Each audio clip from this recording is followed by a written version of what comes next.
Tomorrow, BBC1 brings you two great pairs of superstars, Redford and Newman, and Torvill and Dean. You can watch both Olympic gold medal winners Torvill and Dean and the Oscar-winning film The Sting, only on BBC1.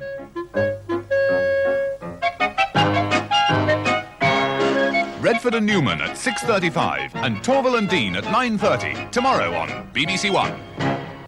And Torvill and Dean are in action tonight on BBC1 at 9:25. There's trouble brewing for Hawkeye on BBC2 in a moment when a goat devours the camp payroll in tonight's story from MASH. And here on 1 now, the 9 o'clock news with John Humphreys.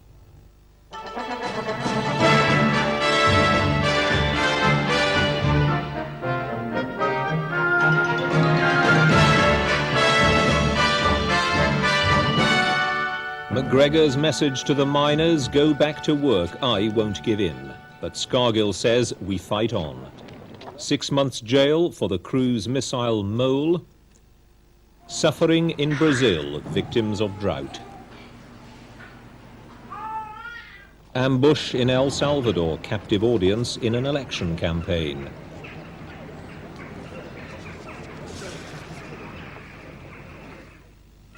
And the record-breaking first 11 of Blaenau Ffestiniog. Good evening. The miners' strike is 2 weeks old tonight, and Ian McGregor thinks it's gone on long enough. The coal board chairman has appealed for a return to work on Monday, but he won't give in, and he says he's prepared to wait indefinitely if necessary.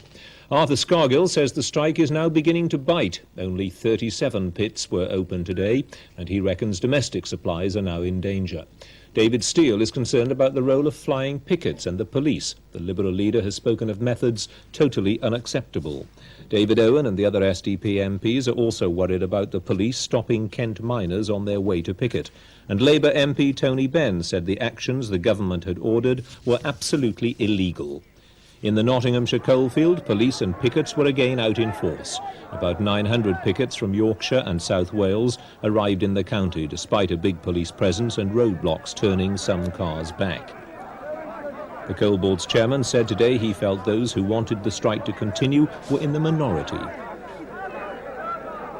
Well, I think that there is clear evidence that the majority of our people are a little bit shocked by the failure of the national executive to react to the majority's desires.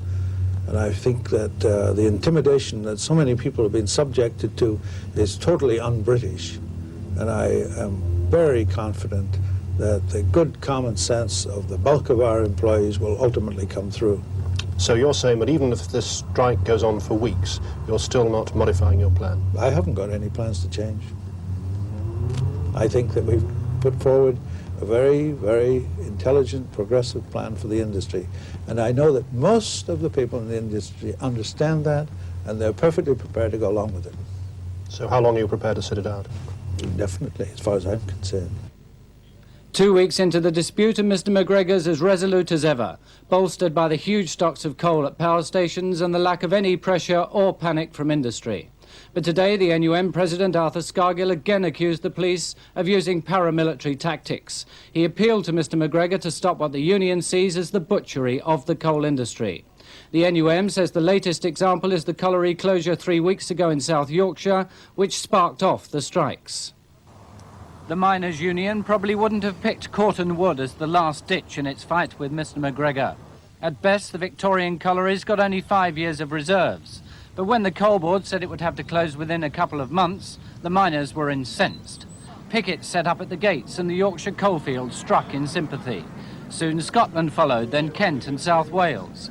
But that was by no means all the British coalfield.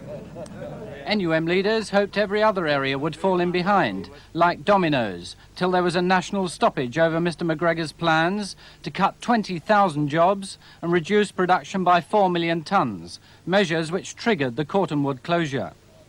Many miners, notably those in the productive Notts coalfield, don't see Yorkshire's fight as theirs. They want a national pithead ballot before joining the strikes. But the Yorkshiremen want Notts out now. That's why miners been fighting miner. And that's why 8,000 police have been drafted in to help men get into work. Their tactics have proved effective, but also controversial, especially stopping flying pickets before they can get near a pit. Production's been badly hit. 127 pits are closed, 12 are partly working and 37 are open. If Lancashire joins the strike on Monday, only one large area, Notts, stands in the way of a total pit shutdown. The dispute remains as bitter and unpredictable as ever. The Coal Board's still hoping the NUM will reconvene its national executive next week. There's probably a majority on the committee for a pithead ballot. But Mr Scargill's showing no signs of calling a meeting, so the battle will continue on the picket lines, with the Notts miners still holding the key.